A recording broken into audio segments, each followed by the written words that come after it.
Happy New Year, Sarah. Happy New Year, Jen. You were in California. I was. I saw the sun for many days in a row. That was magnificent for you. Yeah, and we left before it got super crazy cold here. And then we left California before it started torrential rain there. So Listen, we really threaded a weather needle twice. Really doing the job right. I was in New York. I had 2 sets of family, 3 days apart from each other. And let me tell everybody out there listening, if you tune into this podcast for hostess tips, you're going to get real lucky right now. You should not have 2 sets of family 3 days apart. This is the problem with buying a new house. The first set of holidays after that, you just have to do it. You do, and it's stressful, and it is expensive because you buy a lot of food. Yeah. And you basically cook Christmas dinner twice, in our case. Plus, it was my mom's birthday on New Year's Eve, so she was here for that. So, you know. You didn't just plug her into the Omegaverse episode and let her go? That would have been amazing. Oh, my God. Here's some meat for you, Mom. Jennifer! Sorry, inappropriate. Yeah, so we had New Year's Eve in our new house, with our new neighborhood, and there were we have neighbors who are into fireworks, which that's fun. It's weird in New York City, but fun to see over the roof lines. And yeah, it was fine. It was fine. I think I'll probably feel better about it with some distance. Yeah, of course. I just packed the whole crew up and took a nap. Yeah. And then took a 3-hour nap and then woke up and was like, let's talk about romance novels. I haven't done that in like 2 weeks. It's the worst. I know. I have pent up things to say. Literally no one wants to talk to me about romance novels. All those people in my house, and not one of them wanted to talk about what I wanted to talk about. It's terrible. Listen, welcome everyone to Fated Mates. It's 2023. I remain Sarah McLean, a romance reader and a romance writer. And I'm Jennifer Prokop, a romance reader and editor. And we are here this week with a very fun, very topical trope, which is snowed in. Now, we have done forced proximity before, back in season 2 with Christina and Lauren, but it was broadly forced proximity. You know, you could be like trapped in a elevator together. This time we really restricted ourselves to snowed in only. But I do want to say, I feel like we should talk about Buffalo maybe for a minute before. Well, I want to talk about snowed in general. Yeah. As a person who grew up in New England, you live in Chicago. I grew up in Ohio. Like, here's the thing. Snowed in, it's not sexy, the blizzard thing. No. The blizzard thing is very messy in general. And it is very dangerous. It gets extremely cold. There are some really, really bad things that can happen in a blizzard, just like there are really bad things that can happen in a hurricane or in an earthquake, or in a tornado. Every part of the country in the United States, every part of the world has a natural disaster that is a real problem for them. Here's the problem, though. In theory, blizzards feel like a lot of fluffy white stuff falls from the sky, and everybody cuddles up under a blanket with their in front of a fireplace, and they just, make a pot of soup and bake a brownie and live their best life. And the truth is that it can also be that. So if you're having a little PTSD from this current weather event, which shut down, entire cities and all of Southwest Airlines. Sent FEMA into, multiple states. Yeah, then maybe you want to save this one for, July. To be fair, we did pick this theme before Buffalo. Yeah, right. So anyway, everybody, one of the things I will put in show notes is if you are inspired and have been looking for places to donate or help in Buffalo, I will put links in show notes. This can be something, right? Like the ongoing impact on Buffalo is going to be really long-term, not just for kind of cleaning out the city. I mean, that's the thing about a blizzard. You're inside and it's warm and cozy. But when we had that big blizzard in Chicago, I think it was in 2009, the one where all those people got trapped on Lakeshore Drive, the shoveling out is so intense. Well, the city too, right? Like think about, so something that I really hadn't thought very much about until a few years ago when we had a blizzard here in New York was, when they plow the road in a small town in the middle of nowhere, they just plow the road and it goes on the side of the road and that's that. They can't do that in cities. Like in cities, when they plow the road, they have to plow the snow into something. And so often they plow them, like into a park or into the river in our case. But first of all, that's real bad for the environment to just plow a bunch of snow into the river. Sure. But also, they can plow them into like very big piles of snow, and then like kids get lost in them. Like they it's climb the pile of snow and fall through, and then it's like a whole thing. So don't climb piles of snow. Don't let your kids climb piles of snow. There's always some dummy college student who grew up in Florida and is like, I survive hurricanes, so I can totally do this silly blizzard thing. When I was in first grade, I broke my arm playing on a pile of snow. Listen, it strikes me that you break your arm doing a lot of stuff. Yeah, it would like drag me to hell and back, but it's true. It's true. When I was little, it was piles of snow. When I'm a middle-aged woman, it's falling off my shoes. Did you just like tumble into the road or something? No, we were playing at recess, and we were, I think, like going up onto this big pile of snow. No, we probably weren't supposed to. I'm like sliding down, and I think I fell off of it. Well, don't do that either, everyone. I fell off a slide when I was 2 and also broke my arm. I mean, it's like a threefer. I've broken arms 3 times in my life. It's kind of wild. Is it always the same arm? No, it was my left arm when I was 2 and my right arm when I was in first grade, because I remember, like, you couldn't really write, and I couldn't really use scissors. I have a very the only really vivid memory. I'm sorry, this is like off topic. I guess it's not. Everybody's fascinated by you and your arms. When I was in first grade, the only really vivid memory I have of first grade is like after breaking my arm. It must have been around this time of year because it was coming up on Valentine's Day. Mm-hmm. And we were cutting out hearts with scissors. And I was trying to cut out mine with my left hand, and it was, of course, all fucked up, hard, right? Yeah. It's hard. And Sister Patricia Rose cut mine out, and then it was the best because an adult did it. Mm-hmm. And then I was like, okay, that worked out for me. And look, you broke your arm when your kid was moving into college, and I worked out for you. Exactly. Lots of people come to your rescue when you break an arm. It is kind of like a long, it's a really like big move to get someone to help. Yeah. But it does work, everyone. You were there. I'm already Xing out my entire life, the years you move your daughter into college, just in case. I'll be like, I have to be available. Anyway, so snow, blizzards are hard, but they are, in general, I think probably, if you had to choose a natural disaster, that's the one I would pick. Sure, as long as you're inside. Yeah. Somewhere warm and cozy. As long as you have someone to smash with. Exactly. Which is where Jen and I come in this week. Here we go. The siren call. So, Sarah, one of the things I would like to know actually is I'm always really I like to talk about our process. Like, how did you find the books that you're going to talk about today? Because I did something I think is funny. So I tried really hard I tried and I failed, I should say. But I really went into this wanting to choose books that were not holiday romances. Yeah, it's hard. It is incredibly difficult. I resolved, and then I was like, surely all my favorite authors have written a snowed-in romance, right? Right. Yeah, most of them have, but they're all holiday novellas, including, I know, I'm dragging myself here, me. The only book I've ever written where characters are snowed in is a holiday romance. And I have a theory about this, which is not the holiday piece, but the often they're novellas. In fact, I think most of mine are novellas.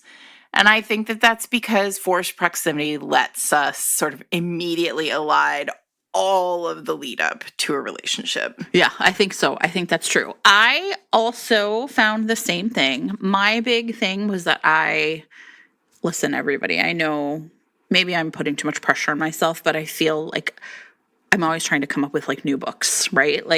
So it's been good for me to because I was like, okay, I'm going to see what I have in my Kindle library.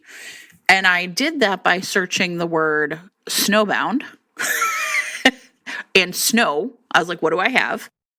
And then I was kind of like, okay, I don't necessarily want to talk about books that like we've already recommended. So I also did some targeted reading, which was pretty fun because I read some things that were new to me by new authors. And I also think that that's really nice. So I did read some new things by new authors.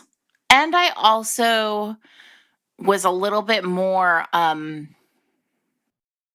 interested in like broad character stuff. Like I was like, oh, I wonder if there's one that's like soft. I wonder if I can find one that's like generally softer than, two people who hate each other trapped in a because my favorite kind of snowed in is two people who hate each other trapped in a place. Yeah. And forced to bang it out in order to like each other again. Or ever. Yeah, I have one of those. But I found some different ones. And then here's the other good news. The one that I'm going to talk about that is a holiday one is Hanukkah instead of Christmas. Hey, that's really nice. I thought so too. So where do you want to start? I want to start with anthologies because I have something to talk about with anthologies. Okay, go. So there are many, many anthologies that use this as a jumping off point. And one of the things that I think is that, I don't know if we've ever talked about this, but generally anthologies can come in all different forms, right? Yeah. But in many cases, an anthology comes together with a group of authors who want to do a project together, especially now in the age of indie publishing, it makes it much easier. They want to do a project together, and so they decide that what they are going to do is like come up with a general theme, and everybody's going to write to that theme. I found two anthologies that I want to talk about, one of which still you can get, and I want to talk about, there's like an interesting thing going on in that one, and I'll talk about it in a little bit. And the other one that I have talked about before because I think it's just so fun and good, and we talked about it probably in a holiday novella episode, but the Reindeer Games anthology, which came out in 2018, and it featured stories by Adriana Anders and Ainsley Booth and Andy Christopher, Eve Dangerfield, Helen K. Diamond, Tracy Rivesey, Tamara Lush, and Kelly Mayer. It was like a superstar. I remember. Oh yeah, and Charlotte Stein. Sorry, I mean leaving. How could I leave Charlotte out? The queen of forced proximity, Sarah. I mean, an absolute banger of a list of authors, right? And then it came down. Yep. And now, if you didn't buy that anthology when it came out a million years ago, you have no access to many of these books. And I got an email during the holidays from somebody who had listened to a holiday romance episode of ours where I had talked about this anthology and was like, I'm so upset because I can't figure out why authors would do this. And so I want to take a moment and explain to everybody what the situation is here. Yeah. This is independently published. So one of these authors or, two or three of these authors were like, we want to do this. Let's get a group together to do this. And I don't know that this is for sure, but I'm positing that this is the way it went. Yeah. All these authors, decide, yes, they're going to write. They'd love to be a part of the anthology with everybody else. They all they decide, okay, it's snowed in. That's the theme. They all decide they're going to write their stories. They write their stories. The book comes out. We all buy it. We download it. We read it. We love it. We all have it on our Kindles. I have it on my Kindle. I'm perfectly happy. The world turns. And then they have decided as authors, like, okay, well, it's kind of annoying to have to 3 years later when we only sell, however, let's say they sell 500 copies of this every year, splitting the money, 9 ways. It's just a lot of mess. Right? This is not a publisher, a traditional publisher that with it's a setup. This is probably one author who's handling all of the finances on this.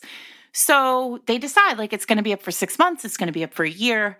And then it goes back, the stories go back to the original authors. And the original authors have to then take the time, invest the money, find a cover, figure out how they're going to self-publish their unique story and how they're going to do it. Are they going to put it in KU? Are they going to charge money for it? How much money are they going to charge for it? Do they want to add to it?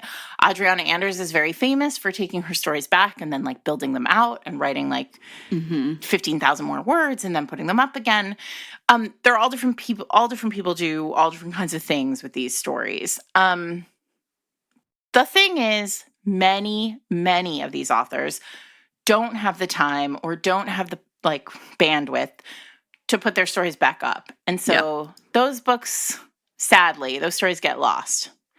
And there are some of my very favorites from this anthology you can't get anymore, unless maybe if you emailed the author today and you were like, hey, Tracy Livesey, Sarah McLean really loves your snowed in story from this this anthology, which I do. It's like All I Want for Christmas is a Billionaire or something, I think is the title. I have heard that there are a number of authors who, like, if you email them, they'll be like, yeah, I'll send it to you. Here it's you go. Not a big deal, right? Please don't all go email to Tracy, though. She's going to be like, Sarah, what are you doing? Maybe if enough people email Tracy, she'll pop it up onto Amazon, however that works. Into KU, right. Yeah. So anyway, but that's, so my my lesson or my sort of request for everybody is if you have a kind of a little small story in one of these anthologies, do what you can to put it up, because I really miss, I hate whenever a great book goes out of print, right? And that's essentially what's happened. These have all gone out of print. In the world of television, streaming services are just like stripping their, shows for parts, right? And just shows are disappearing, and, people are really having these like big conversations about how are we, the digital age. Yes. How do you keep things? And this is a huge fear of mine too. I know this makes me sound like I live in a tinfoil hat, but I make a point when it's clear to me that a book is a favorite and I read and reread it, of acquiring a paper copy, because I'm just so afraid that they will just disappear one day. And so it really is a question, right? And I think all the time about Goodreads is in some ways going to be this repository of what was in print. But the problem is if you don't remember the title or the author, you know what I mean? It just seems like this really kind of overwhelming and daunting thing. We're producing more and more, but what we haven't figured out is a way to keep it all. Right. Well, think about podcasts, right? We've been doing this for 4.5 years or 4 years and a little bit. And we're very lucky because the Brown Pop Culture Library at Bowling Green University catalogs, our episodes. So somewhere somebody, 20 years from now cares about our Omegaverse episode, and they will. They can go and find them. But so much content is out here in podcasts that probably isn't getting cataloged. So I think this is really something that we're all struggling with out there on these mean internet streets, kind of searching back through and thinking where did I read that? Where is it from? Can I still find it? It's a huge deal. This week's episode of Fated Mates is sponsored by Tibby, Armstrong, and Bianca Summerland, authors of Flawed Justice, Book 1 in the Asylum Fight Club series. Ooh, Fight Club. I know. Doesn't this sound amazing? So in this one, we have Matt Kincaid. If there was an emergency number for adulthood, he would have dialed it months ago. Talk about, right? That's funny. I know. I love the way this sounds. So he has been raising his kid brother all alone.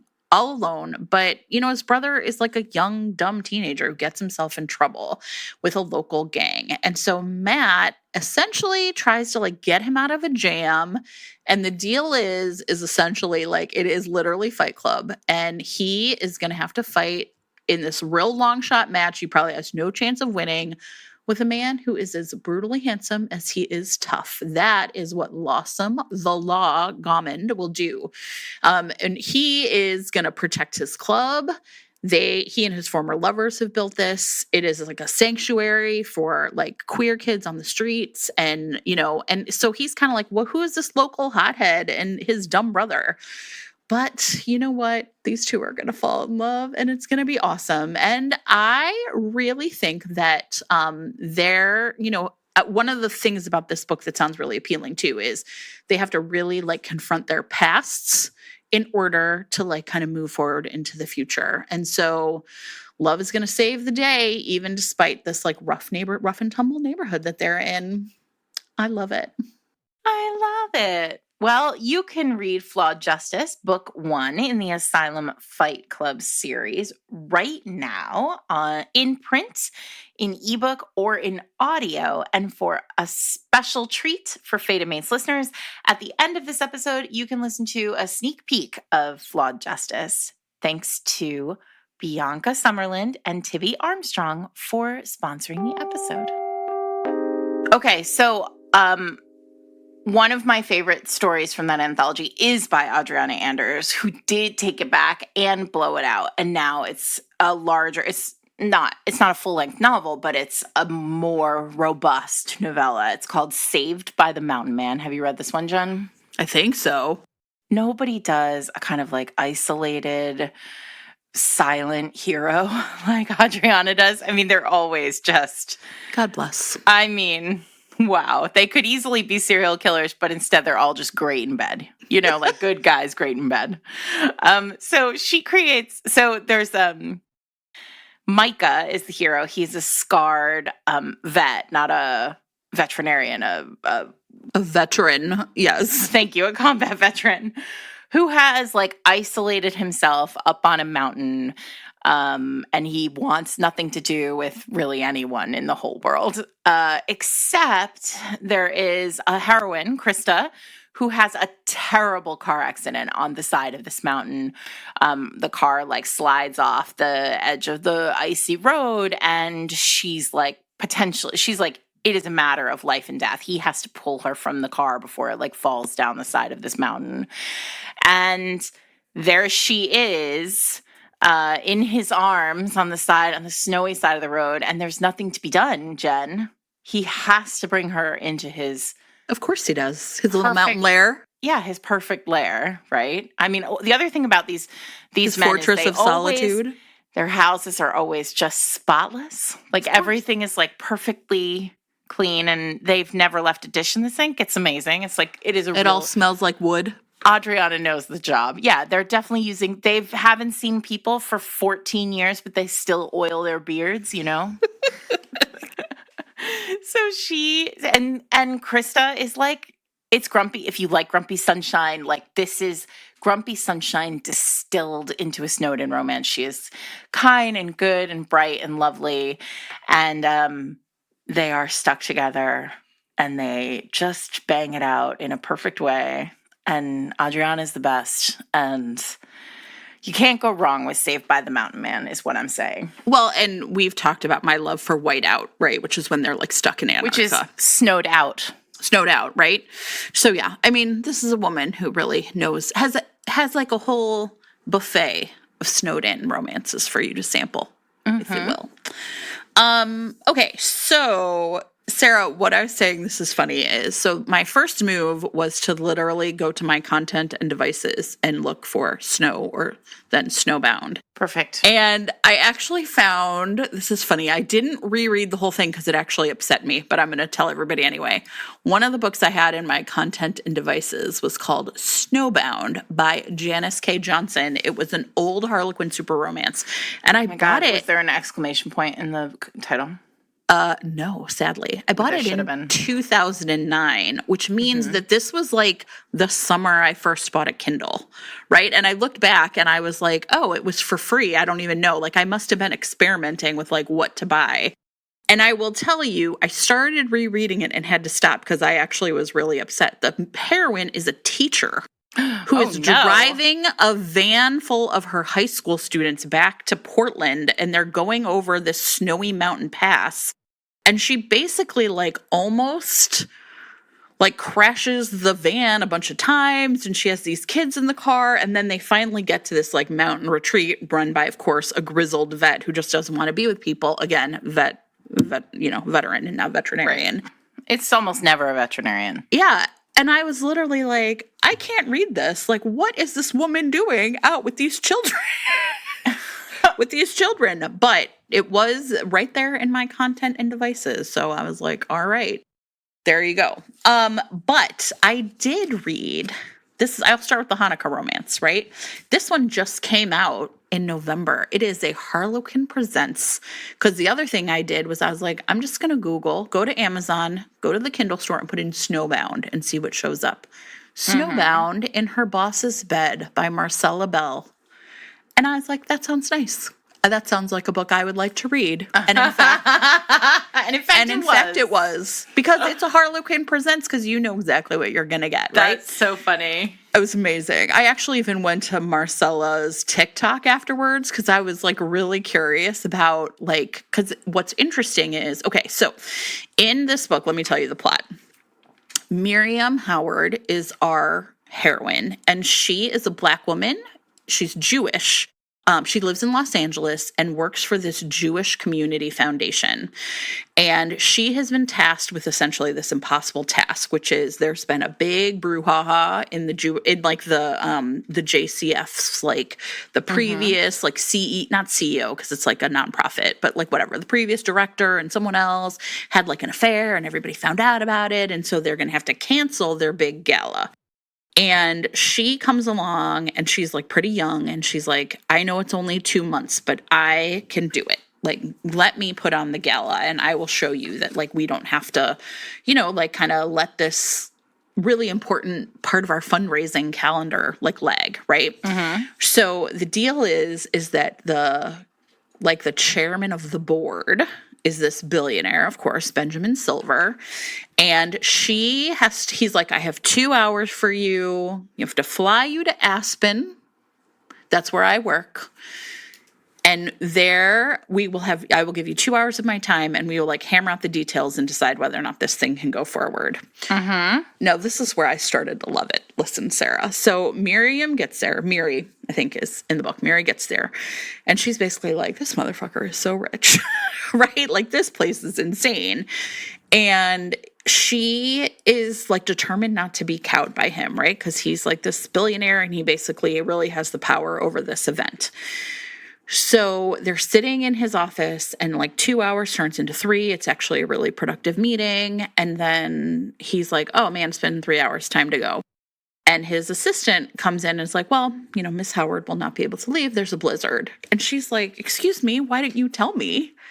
And listen to this. I loved it so much. I'm like trash.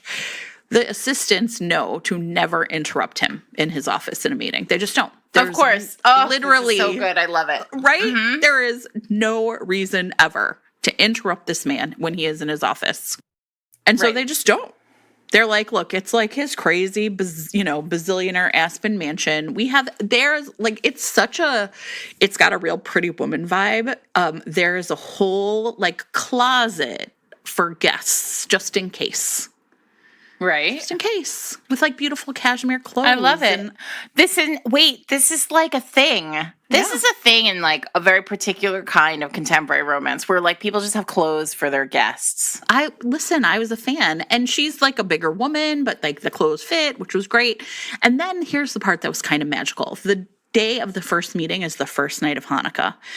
And he is a sad orphan billionaire. He actually was orphaned twice. Once as a child, and then he was put up for adoption, and this other nice Jewish family adopted him. And the foundation that he is the chairman of and that she works for, like, brokered the adoption to make sure that, like, Jewish orphans go to Jewish families. Mm-hmm. And so this is why he is so committed to, like, making this, like, organization, like, right? Like, this is why he supports the organization. I don't know. The whole book was really beautifully done. Like, I just really was like, it had all the glitz and glam you expect of a Harlequin Presents, but it was also just like super heartwarming. She stands up for herself at the end. She's like, I'm not going to be your kept woman. It was great. Oh, I love it. And they basically have 8 nights of Hanukkah fucking in front of a fireplace in Aspen. Also great. That's terrific. It was awesome. Highly recommended. I love it. You made me think when you were talking at the beginning of that, though, because you were talking about that book about the teacher who's like got all those kids during the blizzard. So one of the things we did not talk about blizzards, and this is the thing that always shocks people who did not grow up with snow when they hear about blizzards and hear about people being like stuck in their cars for hours and hours is how fast it snows. And so often it's a matter of like, if you're not prepared, like say if schools are open and then a blizzard starts during the day, often like it's an absolute like shit show in that town when even like if they let kids out right away as soon as it starts. So this is 1000% not a romance, but you were talking about this and I was like, oh, I got to talk about Trapped. Michael Northrop, who is a YA author, wrote a book in 2012, a thriller, and it's basically like a retelling of, I guess, one of those Agatha Christie novels, like maybe And Then There Were None, like where like it's a group of people trapped together and there's a body, a Glass Onion style. You know, amazing. Like, yes. I love it. It's called Trapped. And these kids are in school. And it's a group of children, of teenagers in high school. And a blizzard begins and it snows for a week. And so no one can get to this school. And then bad stuff starts to happen.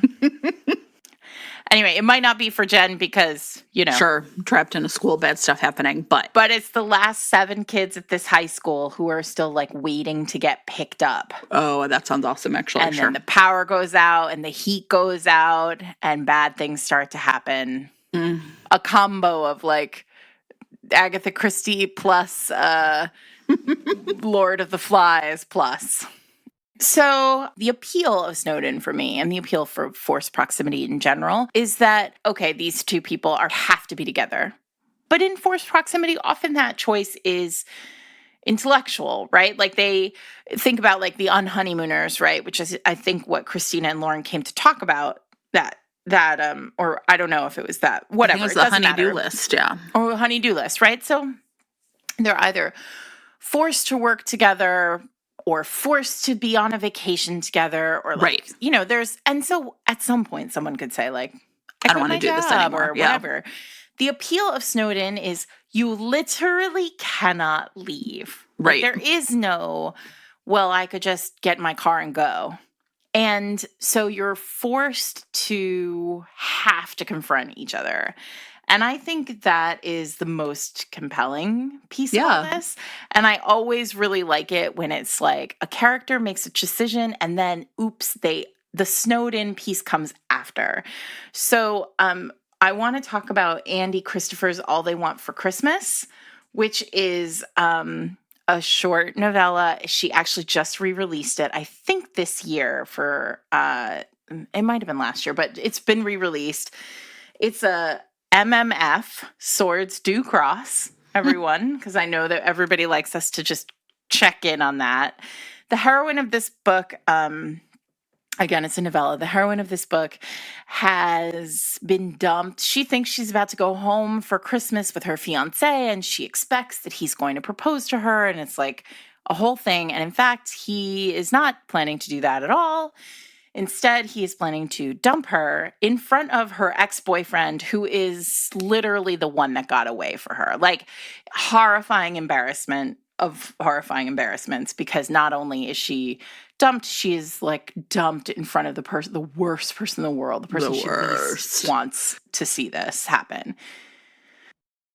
Romance reasons occur, and then it turns out that she sort of decides that she is going to go home with this guy, this ex-boyfriend, and who is bi, and his like friend with benefits, who are like, you know what? Why don't you just bang it out with us? Bang out your frustrations with us.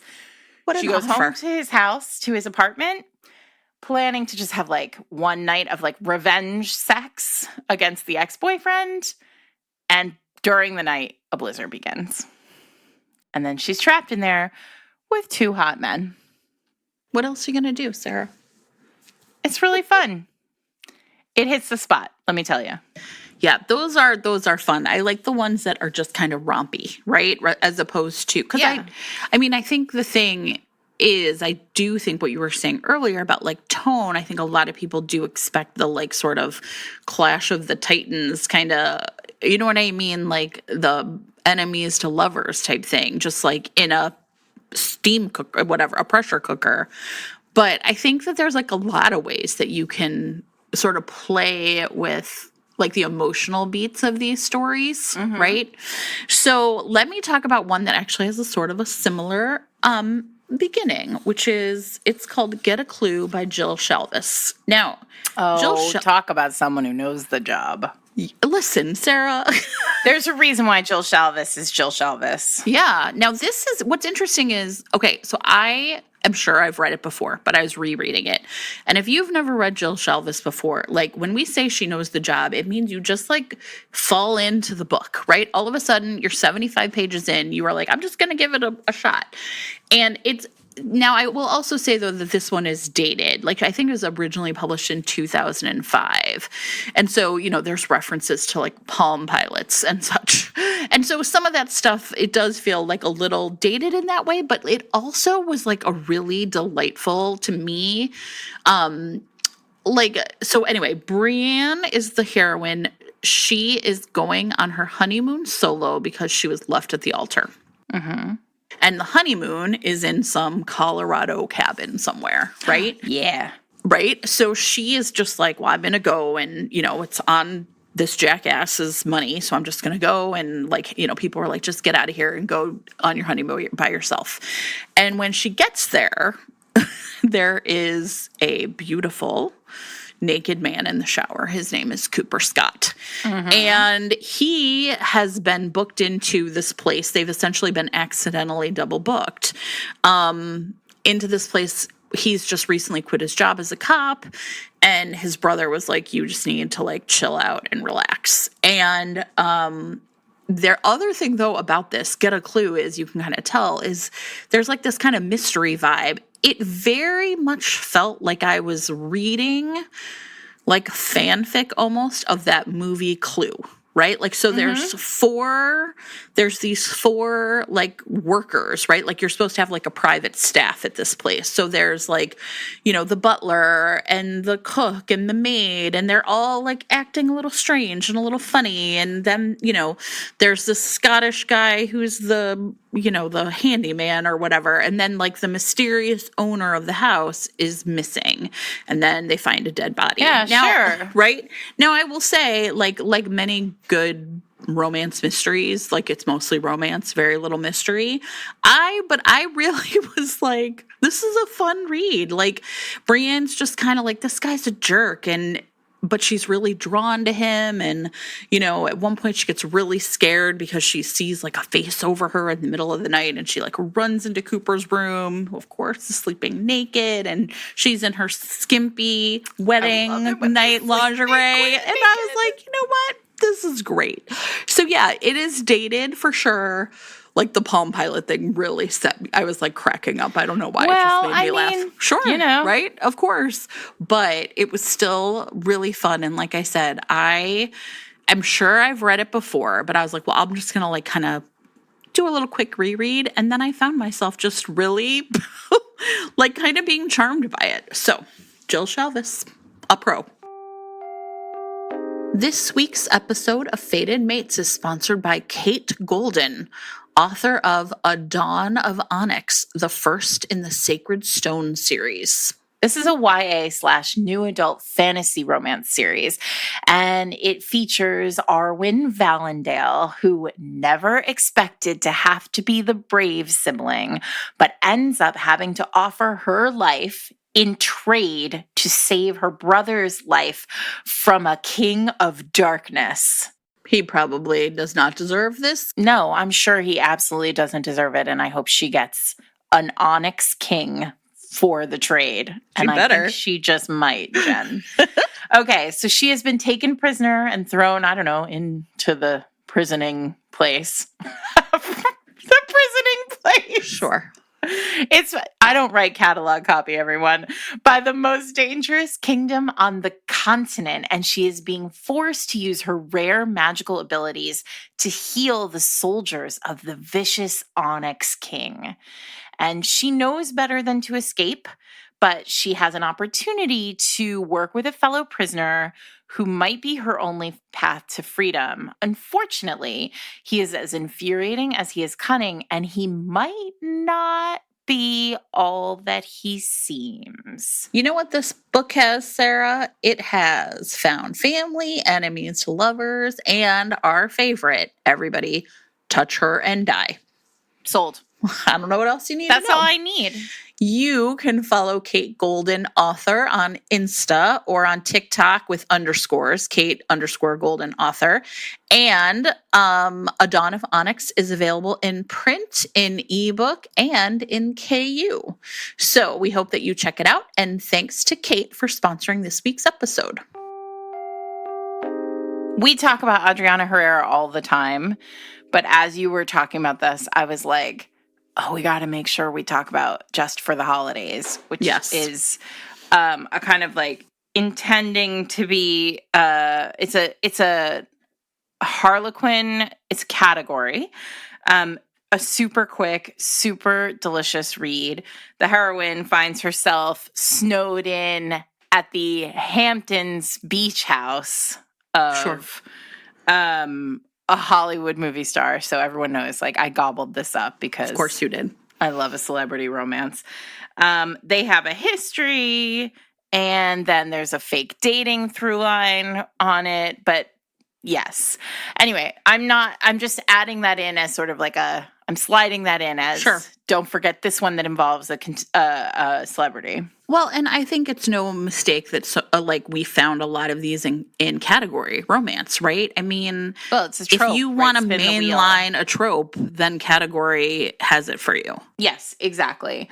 So I also just want to say one thing that occurred to me as I was thinking about how so many of these, so I said before, there's sort of a continuum of how snowed in works in romance. So it can be like the blizzard begins on page 1. Yes. And boom, we're all snowed in together. It can be, like I said, with Andy's book, where the story begins with the characters figuring they're, doing the thing, and then they are together in a place, and then boom, they're snowed in together.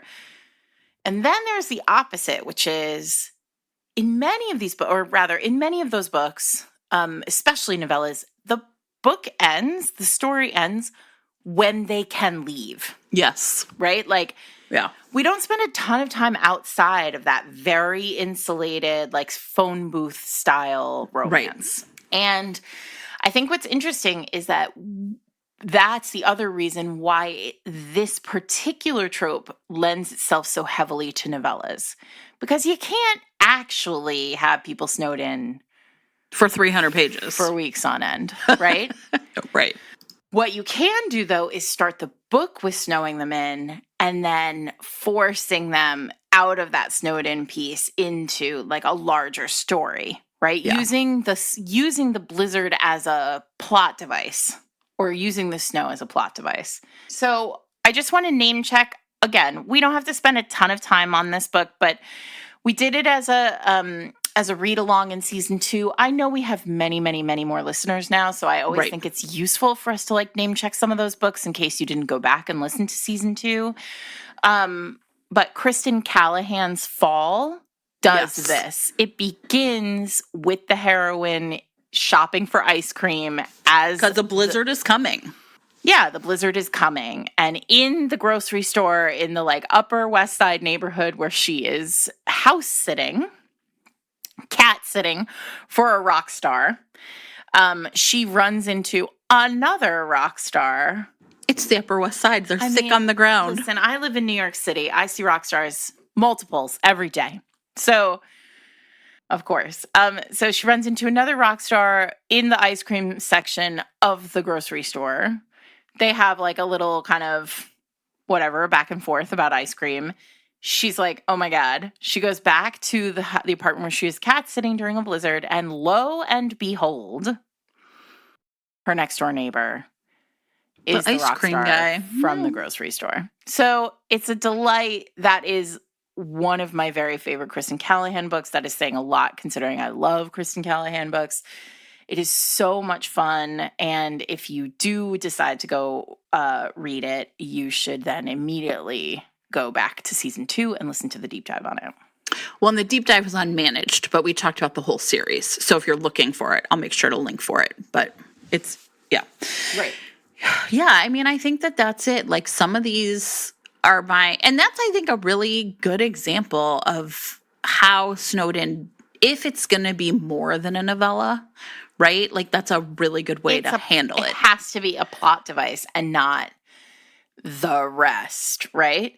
So this is the other, I mentioned at the beginning when I talked about the Reindeer Games anthology, I said there was another anthology that I wanted to talk about, but it's done in a different way. And that is the Snowed In anthology, Snowed In, INN.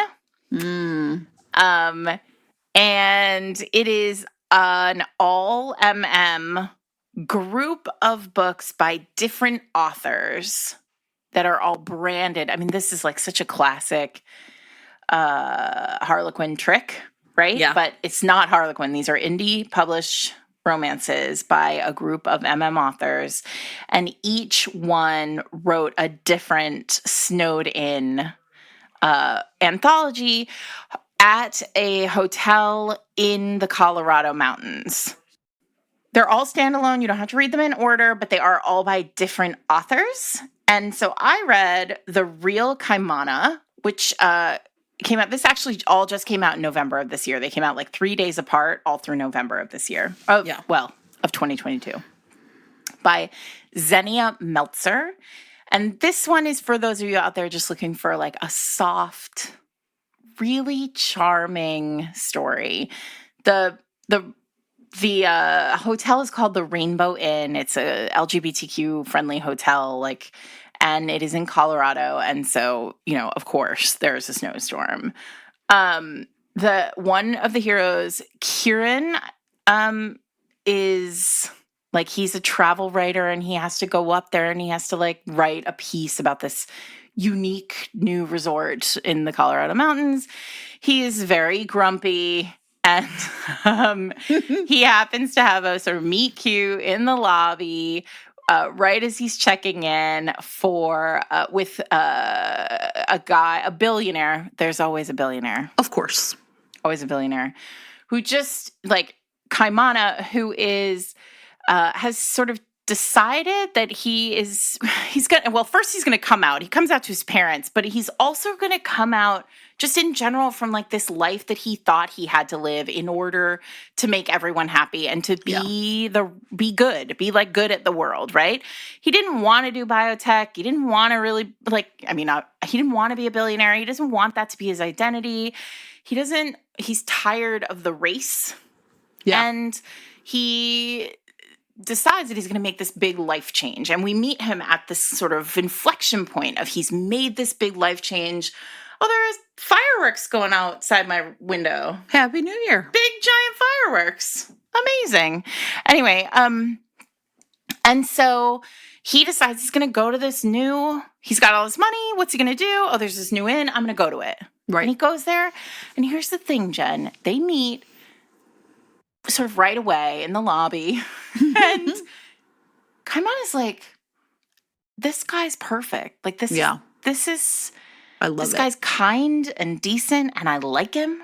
And it feels a little weird to him because he's never been sort of out and public because he's had so many layers of judgment placed upon him by family and culture and the world and the media.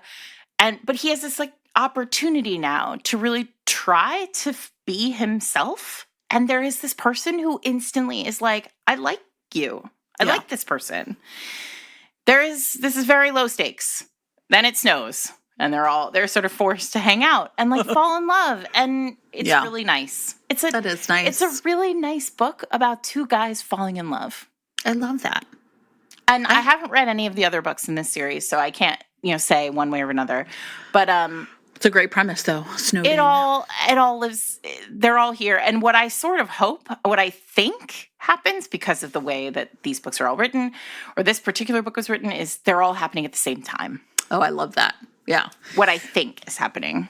But So, it's funny you said snowed in, and I feel like I just want to shout out, again, it's like kind of Christmassy, but Stocking Stuffers by Erin McClellan. Did you ever read that one? yeah. She's Charming. the one where she has is... the socks on the cover. Yes, well, a lot of these too. But she is a sex toy saleswoman at a romance book club. Yeah. At an inn. I love it. When her, like, a snowstorm rolls in, and she and the innkeeper's brother... Brother, right? Really put those toys to good use, Sarah. And, like, no history, just, like... Yeah, just, like, let's have a good time. Who want a bone. Yeah, like they're like, Listen, what else are we going to do? I admire it. It's amazing. Another one I'd mentioned is Sink or Swim by Annabeth Albert, which is where the Navy SEAL, he like inherits a cabin and goes up to Colorado and finds that it's occupied by this other guy and his family, and he gets snowed in with these folks, and he falls in love with the dad. But Annabeth Albert has an entire series called Arctic Heat, and this was like a offshoot, or I think, of that, where it's all in Alaska with a bunch of like men who, a lot of them are like grizzled vets who can't, be part of society anymore, but then they find each other after like dramatic things like plane crashes and stuff. So that was like another series. I think it's 3 books along with Sink or Swim, which is like they're 2 books in a kind of parallel series that all have these guys from, the military fall in love with each other. I love it. Okay, one more I want to talk about is called Tempting Heat by Sarah Whitney. And this is a Chicago story. I feel like I've read this book. Again, a novella. Finn, her real name's Fiona, and is in her apartment, and she's just like struggled in from the grocery store. A storm is coming, and so she just like went out to get prepared. But when she gets back home, her roommate is gone, and there's this like really weird note from her roommate that's like, hey, sexy, like call me, with her phone number. And Finn's like, why would I text her every day? Why is her phone number here? So the snow really like comes in. She talks to her roommate on the phone, who's like, yeah, I'm traveling. I just got to O'Hare and on the last flight out. And then all of a sudden, this man comes out of her roommate's bedroom. And it is Tom. And Tom, along with being gorgeous, is essentially Finn's like old friend from high school, but they had this big falling out. Mm-hmm. And you're not really sure why. So it's like, she's like furious. She's like, first of all, how were you in my roommate's bedroom? Like, it's just like this strange confluence of events, right? Mm-hmm. He's a graduate student at Northwestern, and he had walked the roommate home the night before and then just like crashed because of, exhaustion in the weather, right. Romance reasons, honestly. And he's like, you can't stand me, and I know it, so I'll get out of here. And so he like tries to walk out the front door, but it is a blizzard and you're going to kill yourself. So Finn goes to get him and is like, you need to stay here. It's fine. I will live. There's 2 bedrooms. We'll just both do our work and ignore each other. How long do you think that lasts, Sarah? Oh, 0 minutes. A few more than 0, but they fall in love. She admits that she loves him the whole time. They finally get the truth out about what happened in high school. But you know what it was more than anything else? Like, I think it's just really like, it was a real pleasure to read, in that it just, like, we say it, someone did the job, like, all the time on the podcast. But, like, when you read something that's just really perfectly written, it hits all of the beats, right? It knows exactly what it's there to do. And, we've talked before about novellas sometimes working really well when people already have a history, right? And then it's just a matter of us figuring out what it is. I think that this just was like really perfectly constructed, right? And then, of course, as soon as the snow is over, her roommate gets back into town and is furious, like, he was this cute boy I brought home. How come you're with him? And it really ended up then like surprising me. Sorry, spoiler alert, I guess in advance, in retrospect, whatever. And it was great. This is an author who I am definitely going to check out again. And in fact, this is the first book in a series because I think that the roommate is going to fall in love with Finn's brother. Oh, nice. Yeah. So it's also a setup for like a future book, which I also, as a romance reader, cannot get enough of, basically. I love it. I want to talk about historicals. Yes, let's do it. Because I do feel like Snowden, we were taught about Snowden from historicals. Oh, yeah. But the issue is now, like, I don't know, it's just, there are so many fewer historicals now. And I hate it. And if you're out there writing historical right now, bless you. And please let me know how I can help. Literally, send me an email. I would love to help you. Anyway, but I want to talk about Lorraine Heath's Deck the Halls with Love. Lorraine Heath. Which is, listen, Lorraine Heath. I mean, we are avowed Lorraine Heath lovers here at the pod. Yes. We love her so much. But this novella is just, first of all, Lorraine knows how to make everything. She dials every emotion perfectly up to 11. Yeah. I mean, and so by the end of even a novella in her hands, you're just like, just wrecked in the most glorious way. So in her first season out, the heroine here was wildly in love with the Marquis of Chetwynd, whose name is Alistair. Sure. And she was like, he's the one. Like, I'm going to live happily ever after. I'm 18 years old, and it is going to go frickin' great. Oh, no. What happens? Well, Alistair proposes to someone else, and she doesn't understand why, but he, like, flatly breaks her heart. And she is real upset. So she's like, you know what? I am going to marry someone else. Like, fuck this guy. I'm going to find someone else who I can be happy with and marry them instead. And just, this is it. This is the future for me. Except this is a novella that is attached to a whole series, The Lost Lords of Pembroke. And in the books, a whole thing is happening.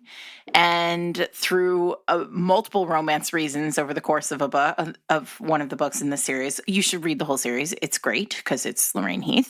Alistair ends up having to, like, his engagement gets quashed because his fiance ends up with the hero of one of the other books. So he is now single and ready not to mingle. He is ready to go get Meredith and lock her down.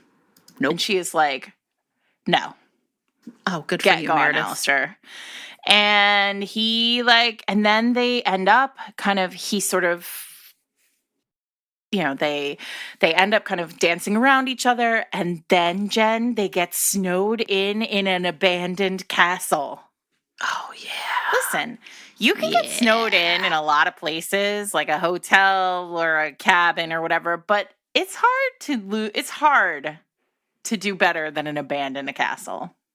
And so they get snowed in an abandoned castle, and they bang it out inside this abandoned castle. And then, obviously, Meredith is pretty ruined at that point, but it doesn't matter because Alistair loves her, has loved her the whole time. And he's just a decent, noble dude who had to do a decent, noble thing.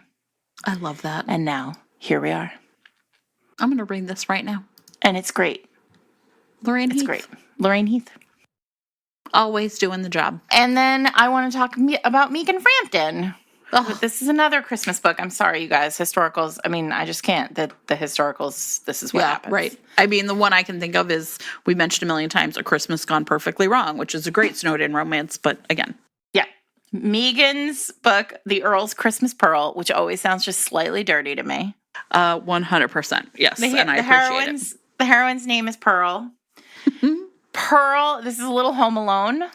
A little Home Alone knockoff happening here. She is accidentally left behind at the London townhouse without servants for Christmas. Sure. And she's like, this is freaking great. I didn't want to spend Christmas with my family. I wanted to spend it here. And I just want to be alone. This is awesome. I'm going to read books and eat biscuits and ham or whatever's in the pantry. Except there's a problem. She's very rich and very privileged, and she has no idea how to run a kitchen in a London townhouse in the Regency. I mean, it seems very complicated, to be honest. And also there's no food there because they've cleaned out the pantry because they've all gone away for the Christmas season. Luckily, her next door neighbor is also away from London for Christmas, But she has lent her house to Owen, a Welsh Earl, who has an injured leg. He has to like get well. And he couldn't travel because of his leg. So she was like, Owen, honey, why don't you live in my London townhouse for all of Christmas? Sure.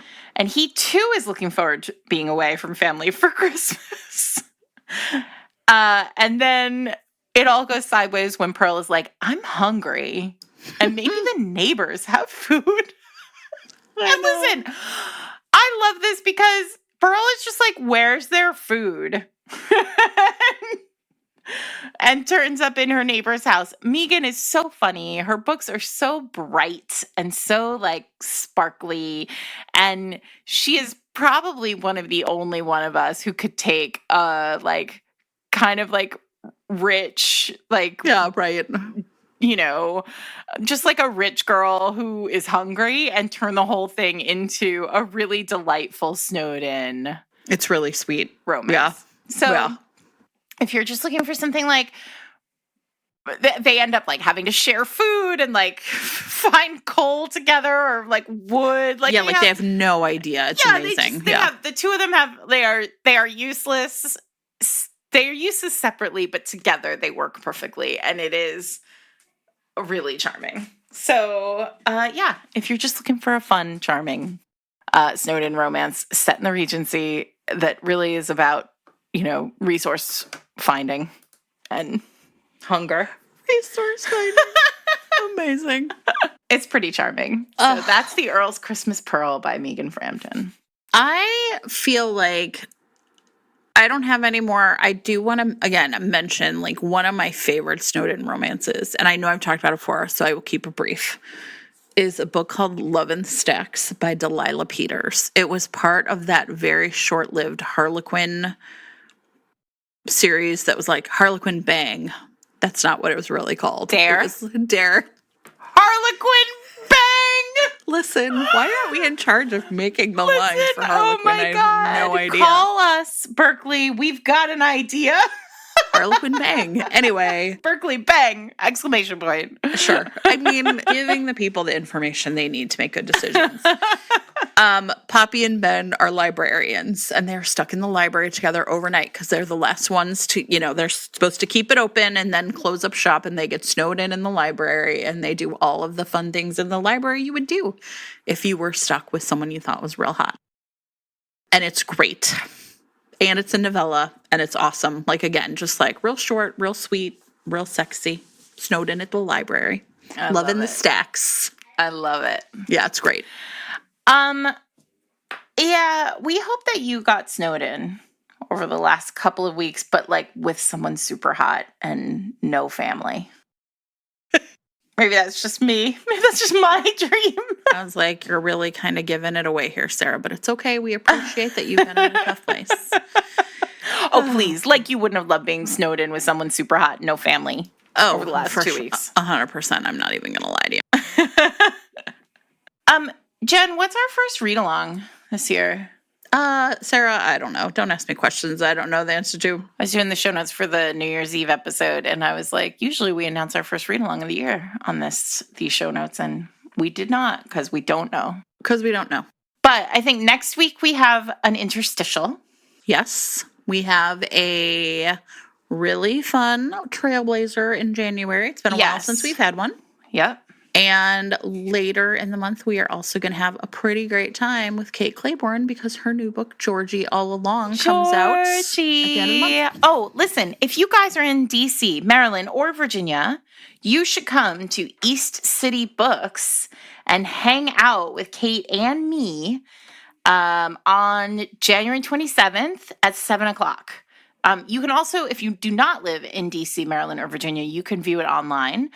We'll put a link right now. Either if you look down in your app, you can click through directly to East City and buy tickets, or you can, check show notes for the link. But Kate and I will be in conversation. It's going to be so fun. She is my favorite. Yeah, it's going to be great.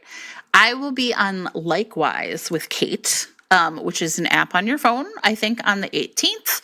We'll put all this information in show notes, so that will be really fun. Oh, and the event at eCity Books, everyone, is free. You just have to reserve a spot.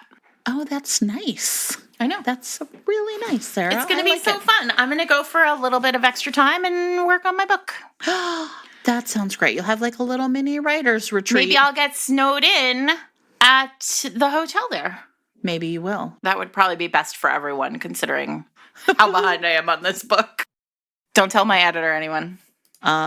She knows. She's not stupid. She knows. Oh, Sarah. Anyway, it doesn't matter. It's not. But the point is that we're going to talk about Georgie all along on the 27th, and it's free, and you should come see us. Come hang out with us. I'll have Fated Mate stickers. Maybe I'll have some pins. Yeah. We're not going to have a read-along until after that anyway, so that's why we don't have a title. It's not that we didn't plan. Oh, sure. It's definitely not that we didn't plan. All right, everyone, this is Fated Mates. Thanks for listening. Tell us your favorite snowed-in romances. This week's episode was sponsored by Tibby Armstrong and Bianca Summerland, and also Kate Golden. And may you be snowed in only in places where you have plenty of food and shelter and the electricity doesn't go out and you're with someone that you want to bang. That's what we wish for you in 2023. I think that's a really solid manifestation. I'm putting it in the universe for all of you. Bye! Fated, forged, forever. 3 ex-lovers with one mission: to protect those they care for at all cost in an unforgiving world of violence and vice. The Asylum Fight Club isn't the easiest place to live or work, but it's a home and a haven for owners Lawson, Noah, and Curtis. With bonds forged in blood, they are fated to be together forever. Start the Asylum Fight Club series with Flawed Justice by Tibby Armstrong and Bianca Summerland. Get it for free on Amazon, Barnes & Noble, iBooks, or Kobo. Or for more information, visit www.asylumfightclub.com today.